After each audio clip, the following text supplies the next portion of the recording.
hopefully. Thank you. That's okay. Hopefully we'll be able to continue in person. The big reason we did it Zoom last month is because those of you who've been here before may notice we had some construction done. And so that's why we decided to go ahead. There's the camera. Why we decided to go ahead and do it on Zoom. So hopefully we just continue to meet in person and do the hybrid. Let's go ahead and start with introductions. I don't want to make assumptions, so we'll do the usual round robin. And Lauren, I don't know if you can unmute. We'll start with you on Zoom if you can. And if not, we'll keep going and can come back.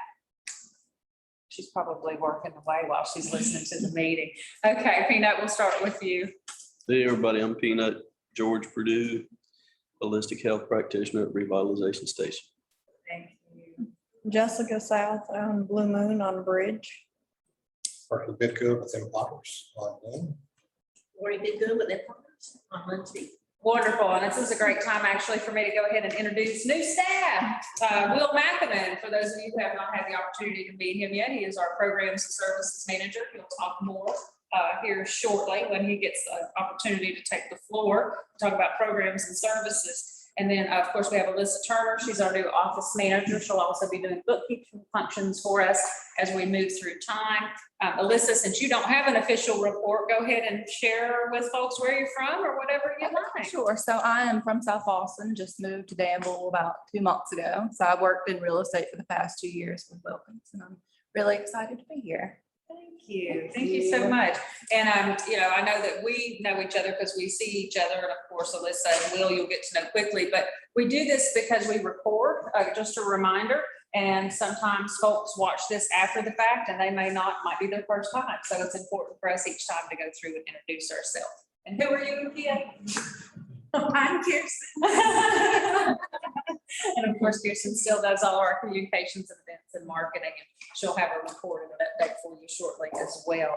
So is there anything, I know we celebrated 3 years of Revitalization Station being open on Craighead. Woot, woot, congratulations. Do we have any other celebrations or anything we want to discuss this morning? Good morning, Chief Coffee. Come on in. Main Street's got one coming up this week, I think. Main Street Art Collective. Oh, yes, and Cheryl will be here shortly.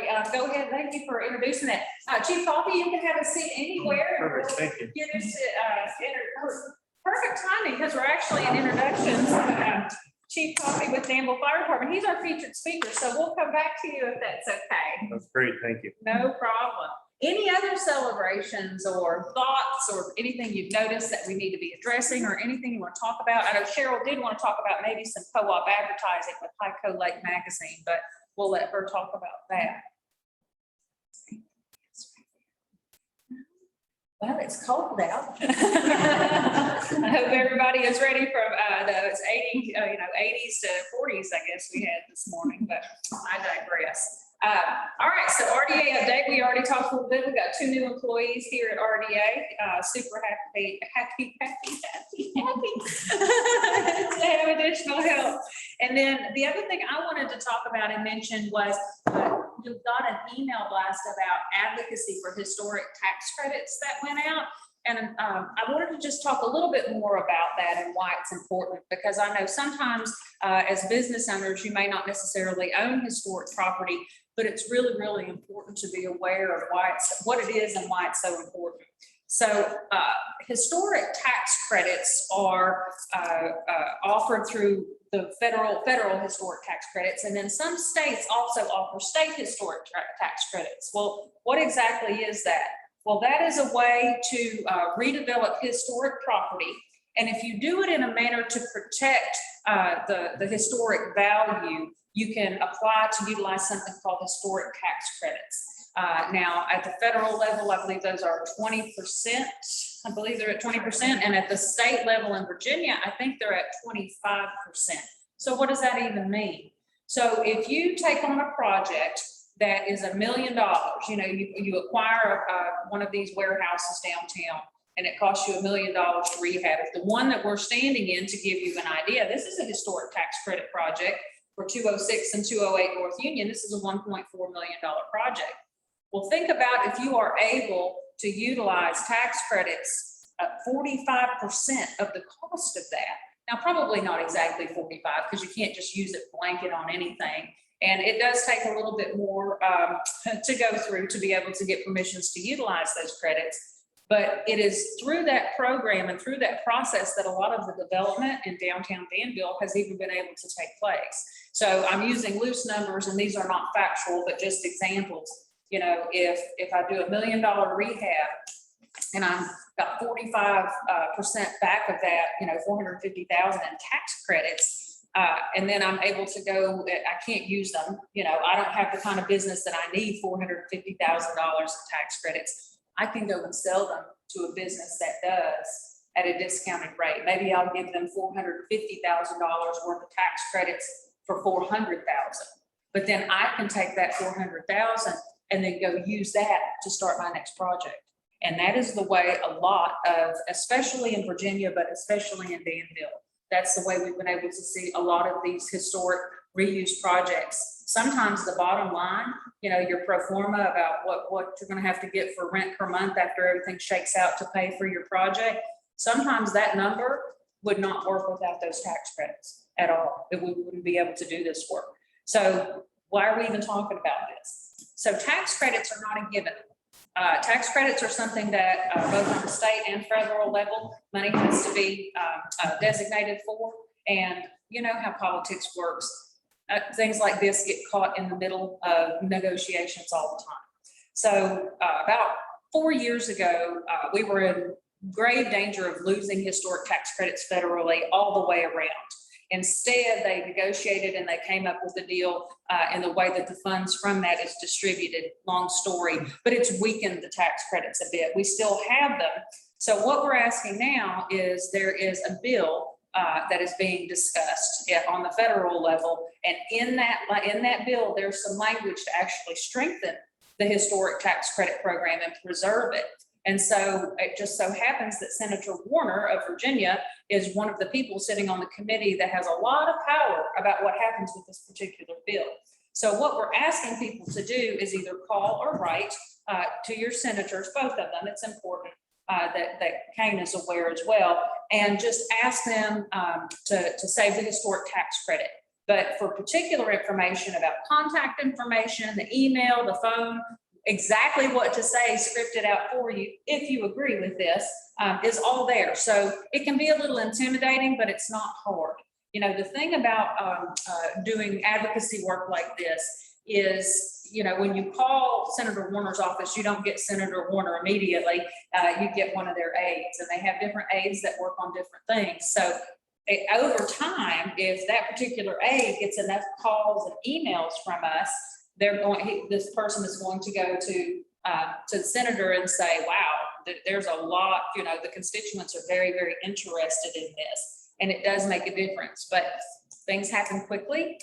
You know, I can tell you this today, and then tomorrow it may have already been removed from the bill. And so that's why it's very, very important when these alerts come out to just make that phone call or type out that quick email right then so that we can have impact. So the vote on this particular bill is October 31st. That doesn't mean we have until October 31st because it could be dead before then. So that's why we urge you, please go back and look at the newsletter and click that link to send an email or just pick up the phone and make that phone call. And again, all of the information about why it's important, what impacts it's had, and what needs to be said is all in the email. So if you could pass that along and help us out, we appreciate it. Is there any questions or comments or thoughts? Anything about that? Okay, very good. Yes, somebody? Anybody? Lauren keeps popping. Oh, Lord, okay, very good. Unfortunately, Kelvin, I think I had mentioned, is unable to join us this morning, but we are very fortunate to have another guest speaker from Danville Fire Department. Chief Coffey is here with us, and of course, as you know, we're also recording Chief Coffey. We've got a camera right there. We've had different department heads come in from the city each month and share different things, understand a little bit about what we would contact you for, a little bit about things we might contact you for, and then anything else that Kirsten may have asked you to cover today. But thank you so much for being here. So, floor is yours. Thank you. I appreciate the opportunity. I'm not sure, I wasn't sure what the format would be. Is it possible to do PowerPoint presentation? or I slide? think so. Can you Yeah, share that with I your- think so, yeah. And It'd just be easier. So you have like a word. Righty. So you're gonna make sure we understand how to work our tech is what's There you going go. on.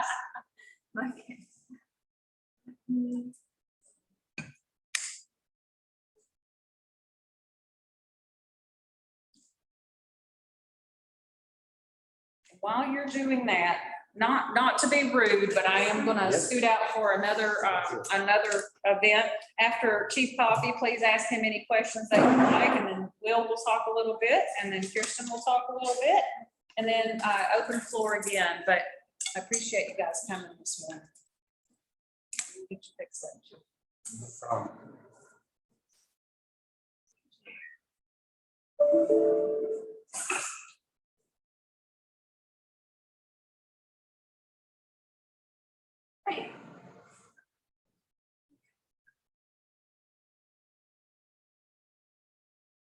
There you go. Okay, can I stand up or do I have to sit? Sure, yeah, you can do whatever Okay. you want. And if you are on it, that's fine. Yeah, that'd be great. Just zero button? Okay, Yeah, I think these guys right here. that works, yeah, Okay, we'll find out. we'll find out. Well, thank you. I appreciate the opportunity to be here, talk about the fire department. The fire department is one of those things, and again, I'm Chief Coffee, Dave Coffee. Nobody thinks about the fire department until you need it. And, often we talk about we're having a good day when somebody else is having a bad day. That's unfortunately the reality of it. You never need us until you need us, and then it's not a good situation, so. Anyway, I'd like to just take a few minutes to tell you a little bit about us. This is our mission statement. It's kind of world's longest run-on sentence, but in a nutshell, we're here for you, for your worst days that you're having. So we're trying really hard to increase our communication since I've been here, and transparency is big to me. I want you guys to know what we're doing at all times, and we'll get around to why that's important, why we're here talking with businesses. So we are ISO 1 and we're internationally accredited. As business owners, this should be very important to you. When we talk about ISO rating, ISO 1, or it's the Insurance Safety Office, and those are the guys that come in and, well, the underwriter does, but they base your insurance rates on what your community's ISO rating. And it's anywhere from 1, doesn't get any better than that, to a 10, it's going to burn down. Okay, it's just a given. So it's 1 through 9. Most communities our size would be an ISO 3 or 4. We're an ISO 1. Going from an ISO 3, so I had the opportunity to do this. I came from Idaho Falls, and we'll get to that here in a little bit, but I came from Idaho, and I had the opportunity to take our city from an ISO 3 to an ISO 2. And that says going from a 3 to a 2 is big for your residential, for your homeowners. For every $100,000 in taxable income in Idaho Falls, I got about $53 in the general fund to support the fire department. We were able to demonstrate that going from a 3 to a 2, for every $100,000 insured, saved them about $50 on our insurance premium. So, simplistically, their fire service became free at that point. The money that they're saving on their insurance, if they apply that to their taxes, it was a wash. The big bang for your buck is going from a 2 to a 1. Here in Danville, that's for your business owners. When a new company comes to town, they should be asking 3 questions. And when I took my business class a long time ago, the 3 questions that a new business asks is, what is the crime rate? What are the schools like? And what's your ISO rating? Well, the first 2 are for your employees. What's your crime rate and what's your schools? That's for the employees that are going to be working for you. What is your ISO rating? That's for the business. They want to know how much they're going to pay in their insurance premiums. Well, we're a 1. Okay. So these are just a couple figures that I just pulled off the other day. In the United States, there's just over 27,000 fire departments registered with the U.S. Fire Administration. Of those, there's only 112 that are an ISO 1 and nationally accredited. So that slide before, I said there may be bigger departments. There are bigger departments, but there are none better. You just don't get any better than that.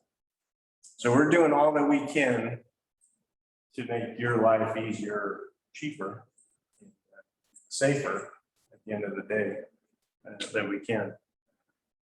And then just, this was another figure that they had on there. Put that in context, only 12% of the United States population, keep in mind those are big metropolitan areas, you know, are 40,000 people live here, very small portion of that. Only 12% of the United States population can say they're protected by an ISO 1 accredited fire department. How long has Stanford been in those? ISO 1 for about 6 years, 5 years, 5 years maybe. And they've held it for those 5 years. Right. And so they come in every 4 years and reevaluate it. So, and they've changed that a little bit. It's not cheap to be an ISO 1, I'll tell you that. But again, if you take the money that you save on your insurance and put it towards your taxes, I know we don't like to do that, but we spend that money very wisely. Since the rubric that they use for grading a fire department has changed a little bit over the years. It used to be primarily just on staffing, but over the years they found that we can do more with less. We've done, you know, we kind of, as a fire service, we've hurt ourselves by demonstrating that we can do more with less. So now we get not extra credit. There's more credit given towards training. We do a lot of training. Your water supply in the city is a big deal. The distance between hydrants and the flows that you get out of that, and your fire station locations. So what we needed to be able to demonstrate is that we can put an effective firefighting force, which is, depending on who you talk to, either 13 or 14 firefighters. It's always up for an argument, but put an effective firefighting force in place within 10 minutes. And we can really, you know, we beat those numbers all day long. So we've done a really good job here in Danville to work really hard, and with the support of city council, city manager. Again, it comes at a cost, and that training, we have to pay our guys to go to training. But at the end of the day, it does pay dividends.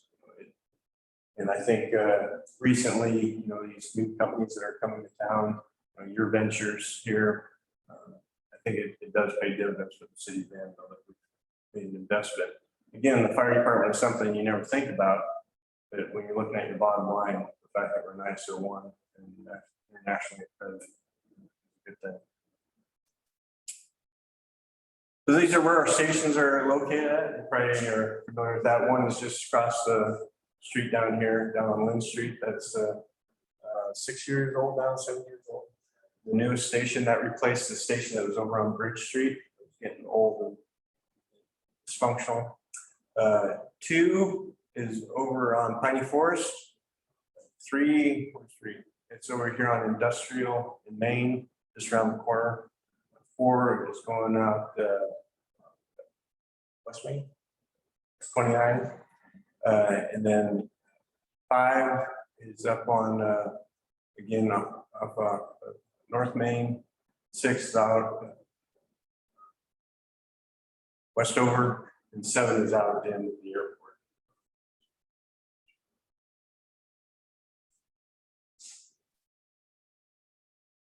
This is a snapshot of what we did in 2020. This is our annual report that we put out every year. Electronic copy of this can be found on our website. So get on there if you just a lot of, quite honestly, gee whiz information. That these are really the nut and shells of it. This is where we're at. Well, as far as fires go, we had that 6 minutes and 16 seconds, 90% of the time we had 1 engine.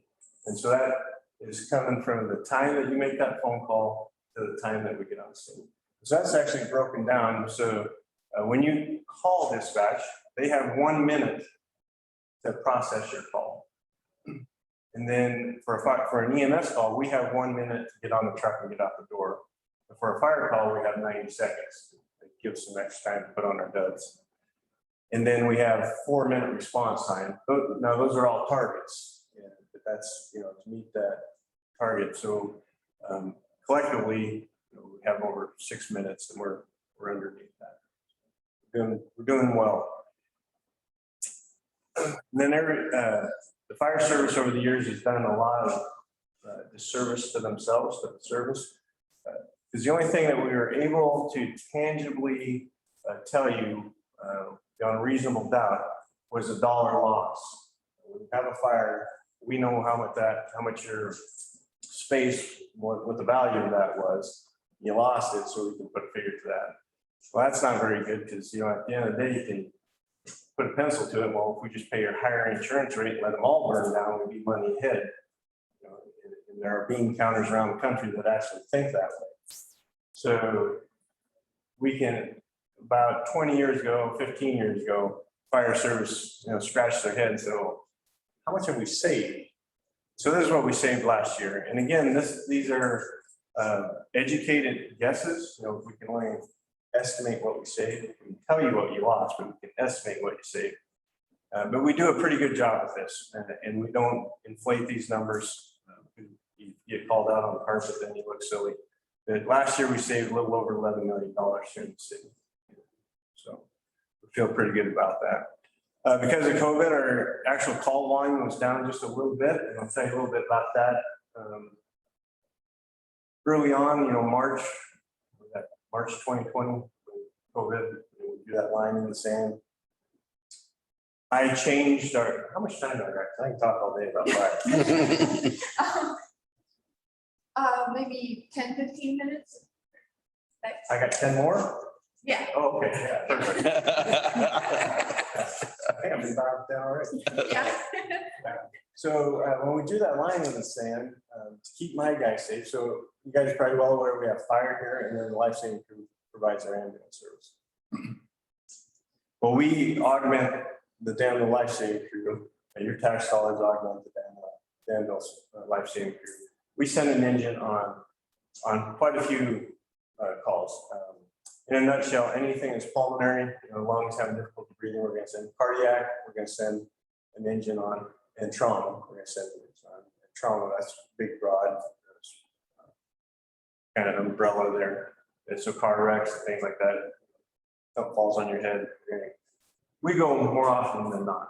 But when COVID hit, and an interest is protecting my firefighters and keeping us safe, there's a lot of calls that we go on that are more of a benefit for the life-saving crew than it is for the actual patient.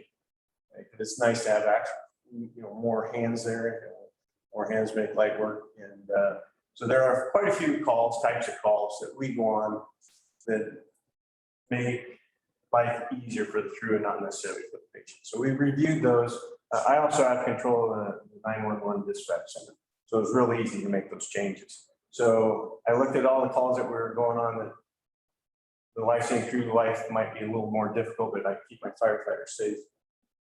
And so we took out a bunch of those calls.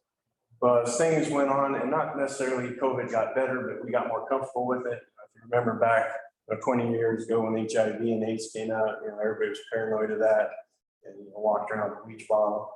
Well, this was very similar. I was in the fire service then, so that this was very reminiscent of that.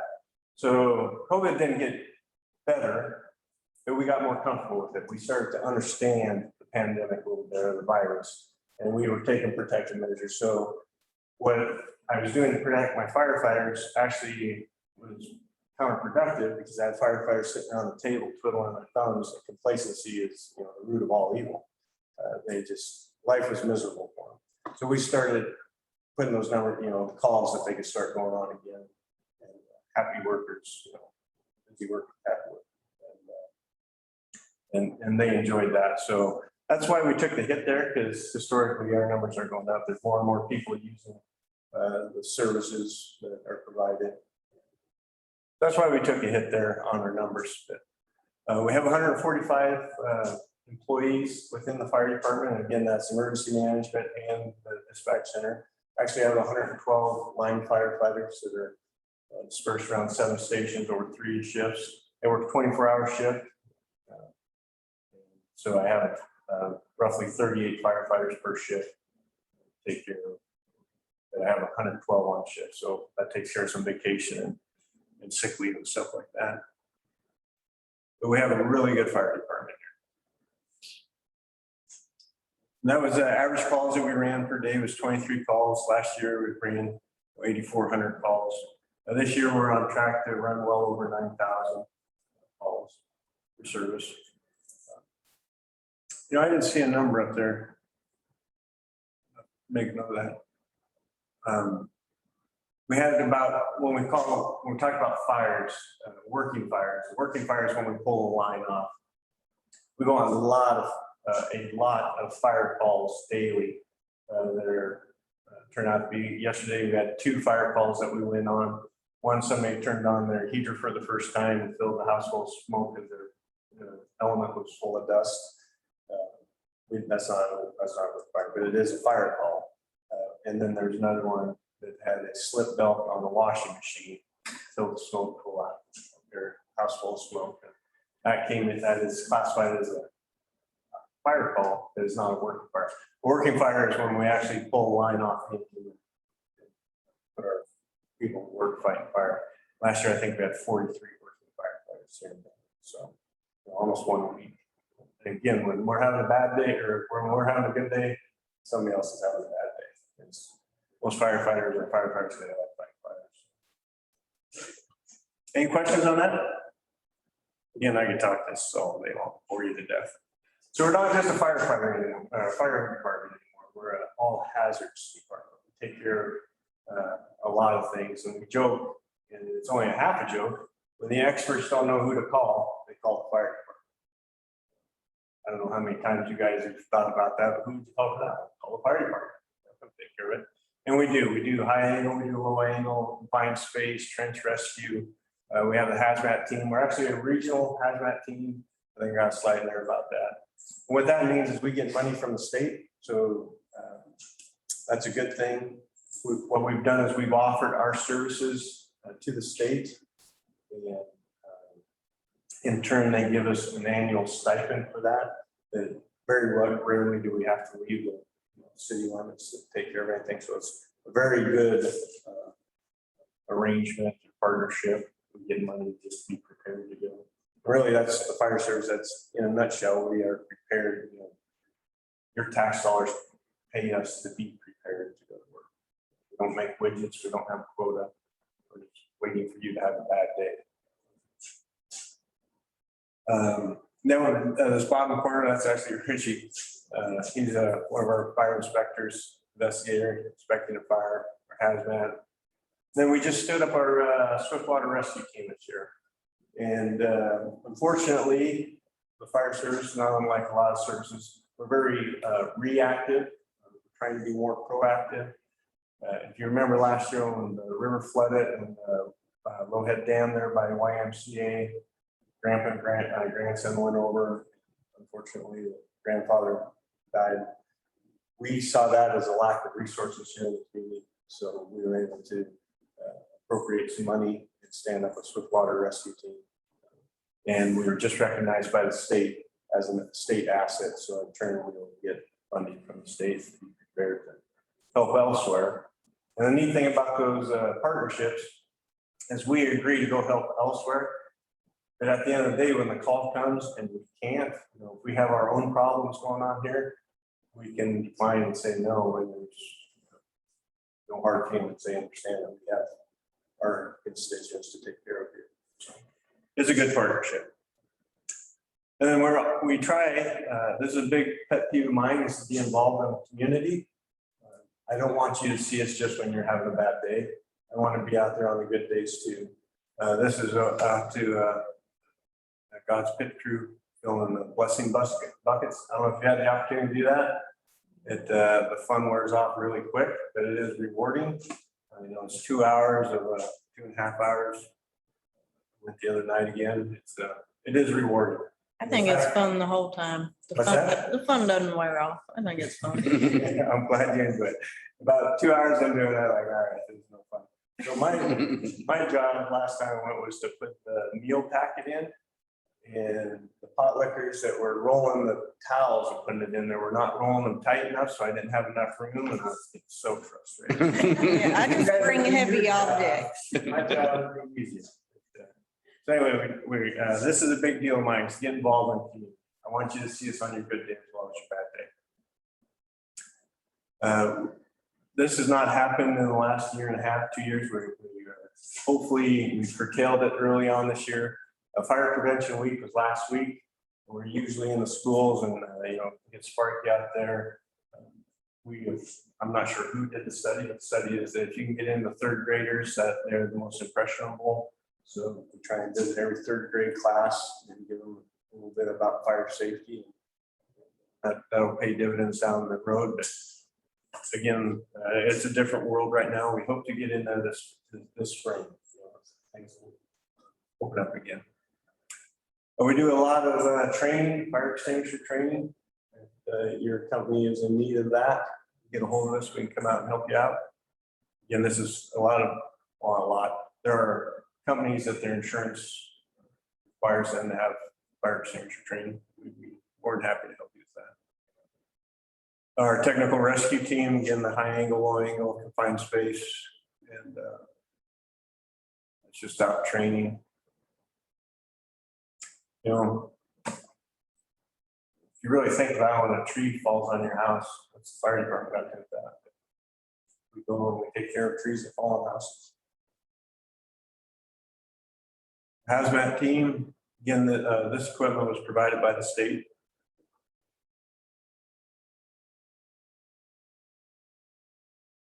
So I got here January 6th of 2020, I started the job. When I got in town, it was raining. I think it rained until July 4th that year. But anyway, first question I asked, hey, is that river ever flooded? River never floods. And you believe that? That year, and each time a little bit higher than last time, and it happened to be the 3rd, 4th, and 5th highest in recorded history. So You clearly didn't ask Mark Herman that question. and that's the right guy. So this was kind of a fun call. This was right across on Riverside there in a shop that they had abandoned, and that was just kind of a mess. But the funny thing is, if you look at that, that looks nasty, right? And this is just gee whiz stuff. Well, this is milk. If you have the choice of putting two things in the environment, please pick oil and gas. Milk is the worst thing you can put in the environment. That gets into the waterway and milk kills everything. I love milk. You don't want it in your waterways. Okay, so if you have a choice putting two things in the water, What's in milk that does that? it just dilutes all the oxygen. So oil and gas, just stated, it looks ugly, but it's up there on the surface. Milk dilutes, it's water soluble, it wipes out the oxygen, kills everything. Kills everything. Then we fight fire, obviously. That was the flood again. So a little bit about me real quick. I came from the city of Idaho Falls, which is up here in the Big Toe. Right here. And I was actually out here in South Carolina on vacation when this job opened up. And I was nearing retirement. Let me back up a little further. I grew up in Montana. And right out of high school, I joined the Navy, became a firefighter in the Navy. One of those kids that never outgrew the dream of being a firefighter. So I joined the Navy, spent 9 years in the Navy. Those of you that have been in the military, as you move up in rank, anyway, at the end of 9 years, I was so far removed from firefighting that I wasn't very happy. I was in Idaho Falls. The birthplace of the nuclear Navy actually is out on the desert, just north of Idaho Falls. That's where Hyman Rickover, he built actually an aircraft carrier engine room and a submarine engine room out there, with nuclear reactors in them. And that's where the Navy kids used to go to learn how to run a nuclear propulsion plant before they go to the submarine aircraft carrier. So it's called a Naval Reactor Facility. I was out, that was the last tour of duty that I did was out of NRF. Wasn't happy, so I went and met with the fire chief in Idaho Falls. Hey, what's it take to get a job here? And he told me, he said, well, you got to do really well on this exam. Anyway, 26 years later, I was looking at retirement. And so I came up to the ranks as a firefighter, paramedic, still have a paramedic certification. captain, division chief, special operations, then I was deputy chief. My wife is an ER nurse, and we were thinking about doing something crazy, looking at retiring. And we actually talked about, well, let's open up a flower shop. That'd be kind of cool. So we were looking at a turnkey flower shop. I was out here in South Carolina on vacation, and I'm sure every occupation has a website. You know, a firefighter website, there's a job opening for a fire chief in Danville, Virginia. I never aspired to be a fire chief. I never aspired to be a chief of any kind. I am a product of circumstance. And anyway, I told my wife, I said, "How is this for crazy?" Yeah, that's pretty crazy. Moved to Danville, Virginia. Yeah. 2,300 miles away from home. And I said, well, I said, I never thought about being a fire chief before, but when they talk about when that door opens, be prepared to walk through it. And I said, well, I'll throw my name in the hat. We'll see what happens. As the story has been told to me, they had 54 applicants. I didn't even have a resume. I wasn't prepared to be a fire chief, or wasn't seeking that. I was prepared to be a fire chief, but I wasn't seeking that position. So I went home, went to my HR department and said, hey, can you help me write a resume? So they actually, city controller, which would be Ken Larkin in Idaho Falls, went with Helen Alexandria, super nice lady. I told her, I said, I don't want you to put this out there, but I got this opportunity. Will you help me write a resume? So between HR and Pam, they helped me write a resume and cover letter, send it in. At that point, it still was kind of way off. I thought if I could make the paper cut, mission accomplished. I would know that I had something to offer somebody. And about 2-3 weeks later, it was just long enough that I almost forgotten about it. And I got a phone call saying, hey, we'd like to schedule an interview with you. Check that box, mission accomplished. I made the paper cut. And had the opportunity to interview with a gentleman named Gary Grayson. He was a retired fire chief from Greensboro, and a company that the city of Danville contracted with to do the promotion or hiring process.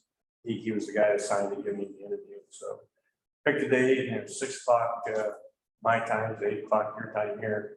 So get up early and meet with them, and it was like a conversation that we're having now. There was never a moment in it.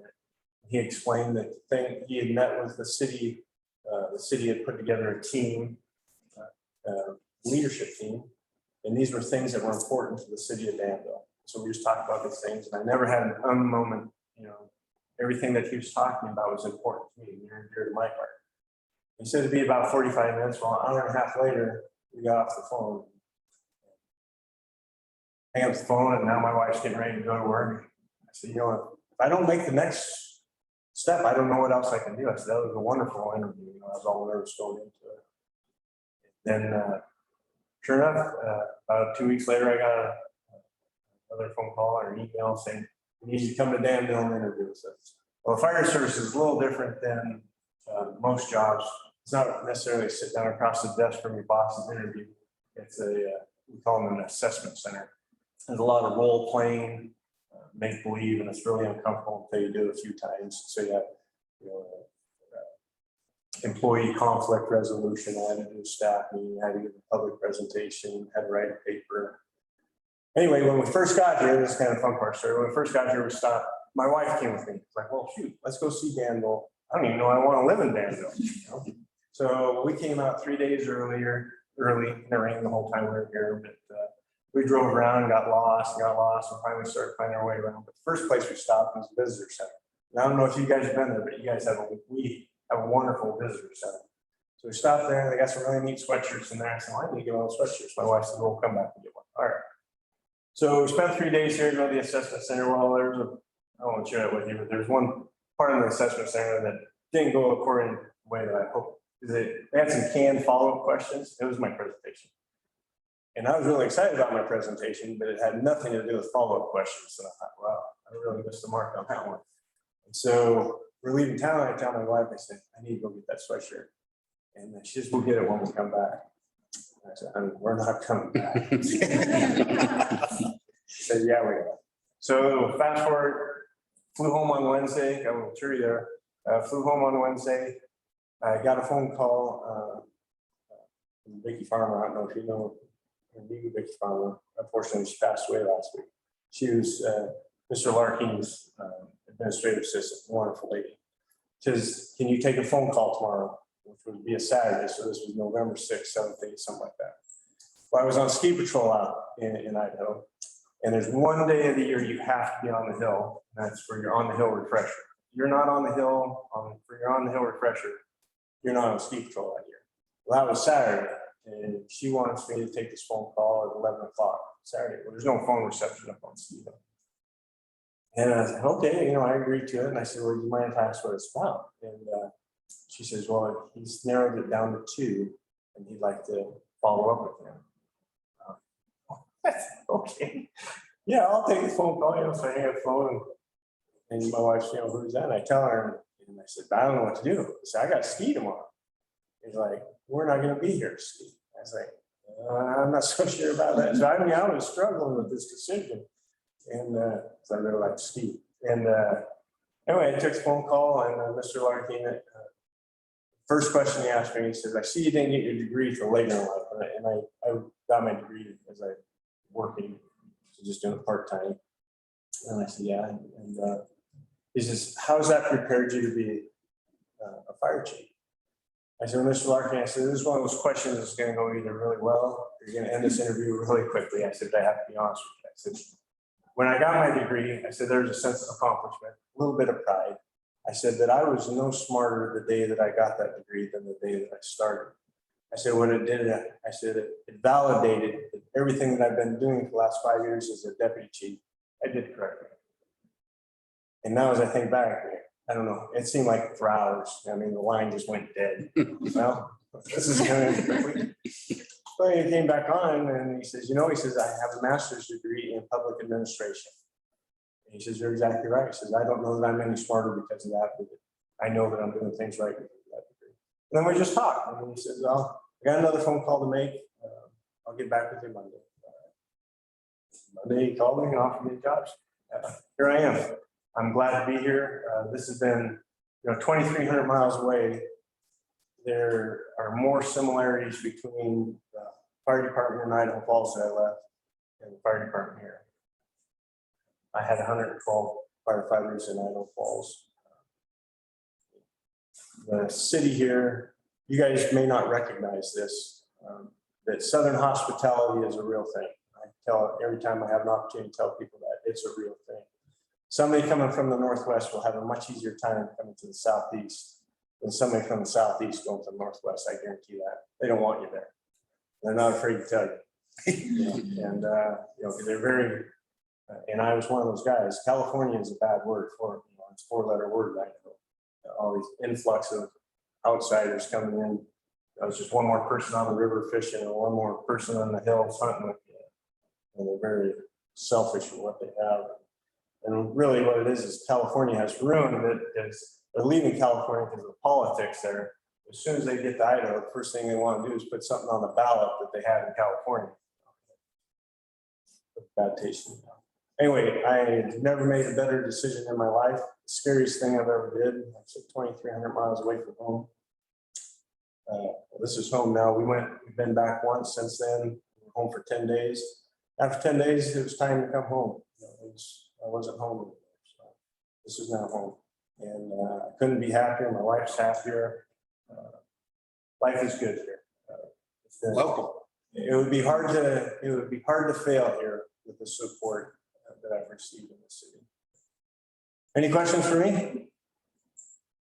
Got one. Yeah. Answer me speak. When y'all go down about Ballard and take a left on Crackhead, is that a in stone path going down Crackhead, or is coming down Lynn Street going to become, as Crackhead gets more populated, more cars and more traffic and all that? I'm just curious on why you don't come down. You come right by our store and blare us out. And I understand, and we've actually talked about that. You're exactly right. It's going to become more and more congested. Hopefully, we hope and pray it becomes more and more congested. And we're going to have to take a look at that. Right now, that's the easiest because it takes us right down to that artery. We go left, right on Main Street or continue down Memorial. If we go down Lynn Street, then we got to take one of those side streets, and that becomes difficult, because then you have stop signs and those intersect, we have a light down there on Craighead, and, that is something that we're going to have to look at. In fact, I was just wondering, coming down Lynn, when you get to the police department. Yeah. I mean, the streets are pretty wide there, Right. all the way down Lynn. You take that right, that puts you right there at that big intersection again, and then go any direction. So I'm just thinking about Craighead's gonna get worse. Yeah. And traffic on Craighead, So, I would think would slow y'all down more than help you, not help you. right, There's nothing on Lynn Street to speak of. no, you're exactly right. And I'll tell you, you guys love that siren. I think when y'all have a Christmas list, there's the highest decibel siren we can get. The new one is even higher. Yeah, so that's called a federal Q that's on there. And it's an electric air horn, basically. It just winds up, and it has it's unique to the fire service. Right. Yeah, some of those guys love standing on that. There's no missing it. But I just, 2 more slides here that I just leave you with. Find your purpose in life. I think you guys are all here because you have a purpose. And I wish you guys the best in luck in it. And one thing, that plan B sucks. Okay? Don't have a plan B. Any time and energy you spend on plan B, you have robbed from plan A. It just sets you up for failure. So, I just kind of food for thought. If you need me, that's me. I brought some cards if you'd like them. And again, our annual report is electronically on our website if you guys are interested. Yes, ma'am. I'm sorry for being late. Oh, no. So I have Main Street Art Collective over by Delana's. So I got a letter in the mail the other day, and it's just, you have to question anything as being legit anymore, unfortunately. So does Danville, who does the sprinklers? Because I got a letter saying it was it said Danville Fire Department, but the address was Norfolk. Okay, so we have a compliance engine that we just got on board with. And at the end of the day, it's gonna make life easier for everybody. If you have a question about it, I'm not familiar, it came out, give me a call afterwards and let's figure it out, okay? Yeah, because the fire department is an easy target. You'll have lots of people Right. raising money for things because the fire department wants to do it. And that's not necessarily the case, but So like I said, it's a shame that you have to question anything anymore. Yeah. But it said it was like a second letter. And I was like, no, this is the first letter I've heard of this. And- Cameras are good now. oh, they are. Getting better and better. Chief, I got a couple of things. First thing, is it a good idea for us to contact you guys, somebody at the department, to give you a contact number? I know we had a situation at Jessica's shop and they didn't know who to contact, and Yep. Yeah, that's perfect. they actually didn't even have the contact information for the building yet. So we got them in contact with them, but Yeah, a lot of times, are you guys familiar with Knox boxes? Mhm. Okay, yeah, there are a lot of businesses that don't have Knox boxes. So at the end of the day, we have to make a decision. If we don't have a responsible party, a lot of times we can sit curbside and wait, if it's, depending on the type of call. And it's not unreasonable for us to sit there and, wait 15, 20 minutes or we make the choice, we, take a lock or a door or a window, again, depending on the call. And that decision falls on the battalion chief or the captain there. And I like to think we make the right call every time, but that's not to say it always happens. If you don't have a Knox box, responsible party is ideal. and that building has a Knox box. It's next to her door, but her So door they were doesn't go coming into to the me. building. They came in and went through my building and couldn't get in the upper building and didn't know who to call. We were able to So- help when we got there because we just saw motion on camera before the alarm company called us, but it worked out. And the other question is, Berkeley brought up the stoplight on Craighead. We've talked a lot about traffic. Had somebody almost hit somebody about 45, 50 miles an hour the other day. And the question I had asked was, could that stoplight be activated as a regular stoplight for a break in traffic? But I don't know from your point of view, if that would make it less efficient when you guys do need to make a fire run down that street. So we have what we call a flow emitter or opticon. Right. And So if they did make that, we can change the light. Right. We'd be able to change it. So it wouldn't interfere with us. The city, I believe, actually has a traffic flow committee or Right. group that looks at those things. And I would encourage you to take it up with them. Right. Yeah, I didn't think it was your purview, but I just didn't know if it would have a negative impact on you guys. Not at all. Yeah, we'd change that light. We make that happen. I'll take it after Congress, but Or two. Well, Thank you very much. we bet probably just talked about stuff you didn't care about, but I'm sorry. Oh, it's very useful. just don't give us a test. It's good to know what you want to do. Since Diana's not here, I'll just step in and introduce Will. He's gonna give a little update on what he's got going on. And then I'll do a quick update on what kind of events and promotions things are going on. And then, if you guys have anything you want to talk about. Go for it, Will. So again, yeah, my name's Will Mackaman. I just started here about a month ago. And yeah, Chief Coffee might be a little opportune that you're here because I'm from Iowa originally. So it's the one place I get confused with the most is Idaho. I say potatoes before, you guys have potatoes. But yeah, I'm from Iowa originally. I've been here for about 3 years now. Got my master's in social work and urban planning, a joint degree. So my last job was actually with DPCS doing mental health case management and substance use case management. So, you know, to me, I think of the River District, it's all the businesses, the city, all the different departments, but it's also, you know, people out there about using the House of Hope, use social services for their SNAP, you know, so them to court or help them kind of through the jail process. So all the different types of people use this River District, and it should be welcoming place for everyone, you know. That's the type of culture I hope we can create here. But I thought I'd just give some updates, kind of start with two of our grant programs in particular. One is called the Get Boosted program. So it stands for growth, expansion, and training. And we're no longer receiving applications for that program, but we got in a good amount and we're in the process of kind of following up with applicants and trying to help people get the money that they need to make their ideas happen. So hopefully we can do another cycle of this in the future, but the whole point of it is if you got an idea, something that could help you bring in more customers, expand your business, it's a grant up to $5,000 to try and help you make that happen. So, you know, just an example, Mr. and Mrs. Biggood had a really good idea of a new kiln to kind of help you expand your customer base, your services. So I'm trying to work with you guys to kind of make that happen here. You know, the COVID delays with the kiln and all that, that's kind of the process. But, so that's one program. That's one of our grant programs. The other one, this one is ongoing, but it's first come, first served. So it kind of depends on when you get in line for the grants, but it's our facade improvement grants. So that's just if you want to replace a window, want to replace a door, do a paint job.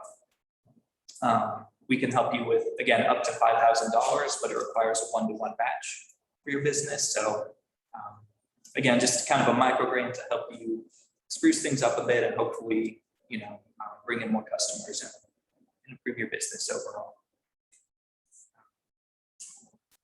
Dream Launch, that's kind of one of our marquee programs here, and I'll be working with Diana quite a bit to get that going again this year. Kind of the nutshell of that program is it's two-part. It's like a 6-week kind of boot camp for entrepreneurs who are trying to start up, just to learn some of the business basics.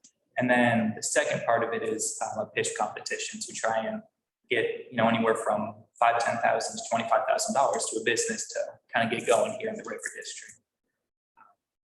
So if you know people who might benefit from those classes, feel free to connect them to me or Diana, and we'd love to get them in our boot camp. We're going to open registration in a couple of weeks, we're hoping, and then those classes will start in January. And then just kind of the last thing is our Vibrant Windows program. So Kirsten and I are working together on that, and we're one thing we're trying to do over the holiday season is just pair local business owners to vacant windows in the area so that one thing is it's kind of a psychological thing. When you go by a vacant window, your mind is drawn to that as opposed to all the other windows that are vibrant and full of businesses. So we're trying to just pair business owners who are willing to volunteer with those windows just to decorate them for at least a month so that we can imagine what Main Street would look like if it's totally full and you're not really seeing those vacant spots here and there. So folks that have volunteered, we really appreciate that, and we're going to be reaching out and trying to pair you up with vacant properties and I think get the windows decorated before Thanksgiving. Is that right? But we'll be reaching out soon about that as well. I think that's it for that program. So that's it. Okay. Yeah, did you have any questions for me? Thank you for a lot of what we're talking about. So I'll be real quick too, because you've heard me talk about all of this before. One quick new thing is, if you're interested, there is a SWAM certification class. It's actually starting tomorrow, but they've extended the deadline for registration through today. So if you want to quickly jump on that, what that is Small Women and Minority Owned Business certification, and going through, I think it's, I wanted to print out a thing for you. I can send it along. My printer was being iffy this morning, but I think it's a 6-week class. And what having this certification allows you to do is enter into contracts with the Commonwealth of Virginia. It can also be useful if you want to work with other big companies, say, for example, the casino or something. So because it shows that you have this knowledge. And you might be thinking, well, I'm a small business here downtown. What possibly could I do having a contract with the state? And you'd be surprised at what they're looking for. So it'd be worth looking into. And I can send out the information on that. I sent an email this morning. You may have gotten it, but if you have any questions or if you can't find your email, you can get in touch with me and I'll send it to you. And then of course we've got, all the holiday stuff going. It's getting time to do your recording with Josh if you want to do your 30-second spot for our Home for the Holidays production. Again, that's going to be 6 weeks, coming out the morning of every Friday, starting November 26th through December 31st. And you can get in touch with Josh by emailing home@riverdistrictassociation.com and get scheduled with him to get those filmed. Pretty much wrapped up on the holiday gift guide. I think I came by or emailed with most of you and got your photos and descriptions. So thank you for working with me on that. And that will be out the Sunday before Thanksgiving. And then lastly, just a reminder, if you do have some sort of Shop Small Saturday Black Friday promotion, to let me know. Obviously, you let me know. Some of you let me know for the gift guide, but if you have something extra that you think of that maybe hasn't made it into the gift guide, just let me know. I'll make it into the November newsletter and make sure to get that information out to you. I think that's the basics for now. Perfect. And yeah, any questions about promotions or holiday events, just be in touch. Of course, we have Christmas on the Plaza, it's December 3rd. If you plan to stay open that evening extra for any reason, do let me know because I can let everyone know. Christmas on the Plaza is from 5 to 9 this year. So there should hopefully be hordes of people downtown enjoying the holiday. Did you say that Jessica didn't, I don't think she's I haven't gotten anything about it. has gotten I don't anything in even a know what that while. And she's not I in don't the know gift if it's- guide. I don't think, can she? I'll talk get to you it afterwards. now. Yeah. So the promotions and photo part of it are usually for retail, but I do have all of the services. So, the salons, restaurants, all that are listed with your name and website and address. So that's maybe why you hadn't heard from me, but I'll make sure you're in there. I'll A double lot of check. her email goes to my spam folder. That's what I'm So you possibly wanna wondering. check that. Yeah, because I do, It's weird. Half comes to me and half comes to spam. that is weird. It's just whenever it feels like. Or do you use the same email every I time? do.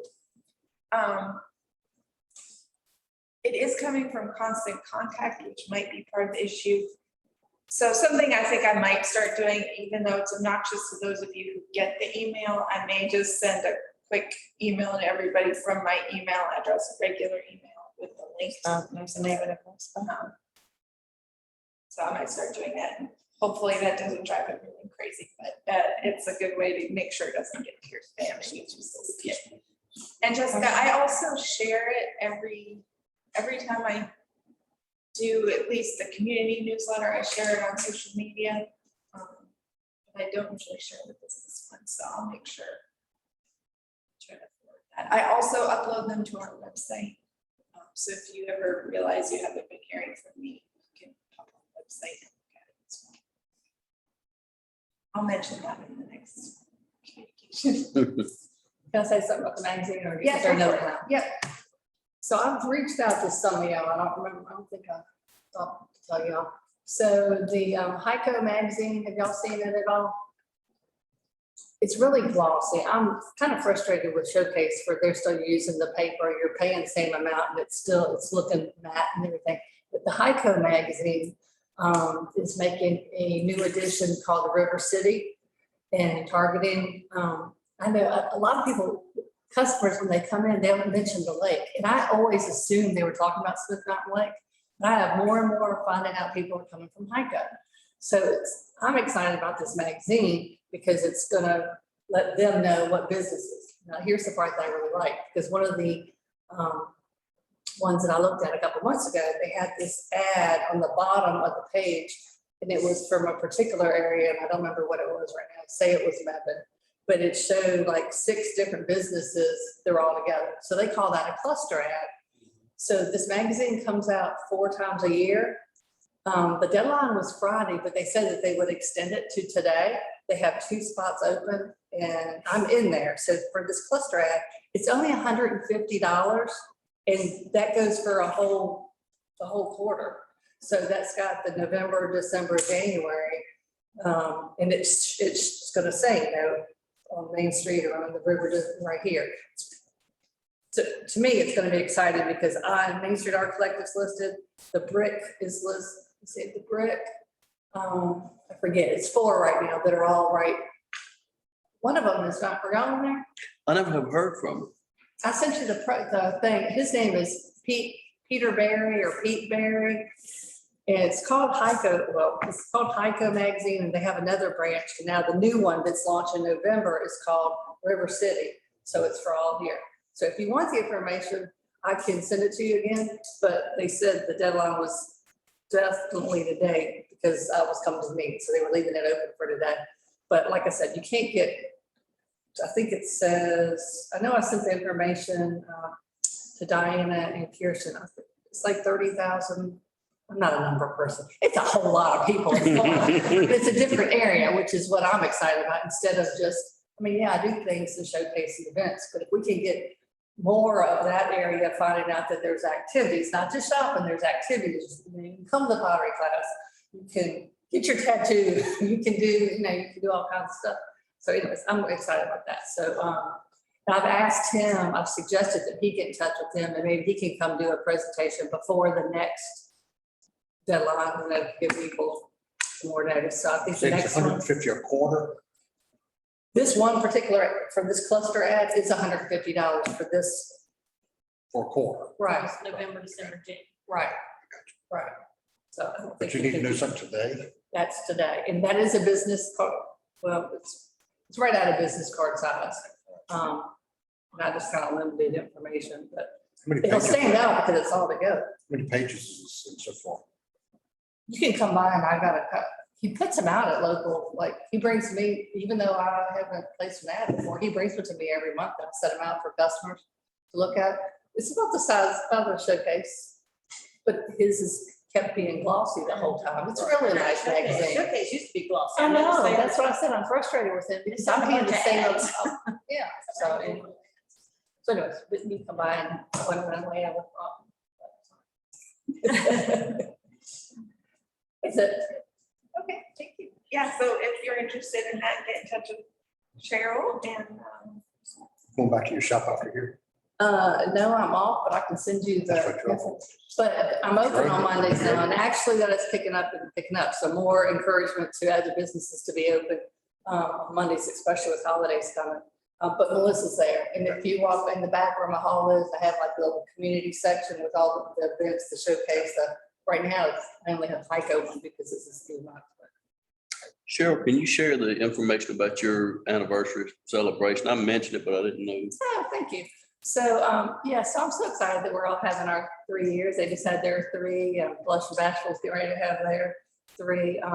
So I do a free game night for the community. It was once a month and then COVID. So anyways, we're doing it this Friday night is our game night, 6 to 8, but I'm also having an anniversary celebration. So we're having cupcakes and just kind of a little celebration. So I invite any businesses or people. I'm gonna bring out the ping pong table. We always do board games, but anyways, it's a lot of fun.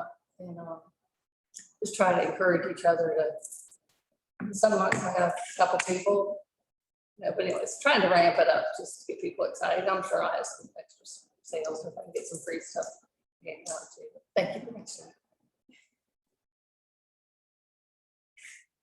anyone else have any announcements or thoughts or things you want to?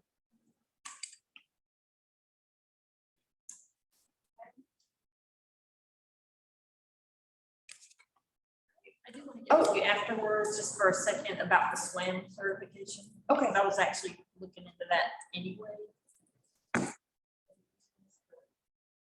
Yeah, I can get you that. See, I don't have anything on that either. I was working on it, and I was like, this is so much. So much. Yeah, I'll share that information. Great, well, thank you. Oh, did you have anything else you wanted to? No, just really appreciate everybody coming out, and I know that attendance can be spotty at times. Sometimes we get more people online, some people in person, but just bear with us, you know, it's brand new. For one thing, we just got this started again, COVID, you know, people are still trying to figure out whether they're in person, online, coming or going, honestly. And of course, we're ramping up for the holidays, but you know, one of the things I tell people is don't quit too soon. You know, I've questioned, it's like, was this the best format? But we're not given enough time. So we'll stick with this for at least a year and see how it goes. Hopefully we'll get more participation. Not sure how many people are looking online. That may be significant, but if we need to survey out and figure out, you know, if this is working or why it's not working, if it's not, then we'll do that. But I appreciate y'all coming and sticking with us as we get this started for sure. Very much. Let us know if we can do anything for you as usual. We got an expanded team now, we can handle it. Yes, and thank you. For coming in. Yes, and appreciate talking it. to us. Glad to hear. All right, well, y'all are welcome to stick around and have coffee and fruit, or otherwise skip the day, either way. I just think I just forwarded it. I just resent it. Sorry. Like I said, I don't know. I had to go see the Camilla Williams one.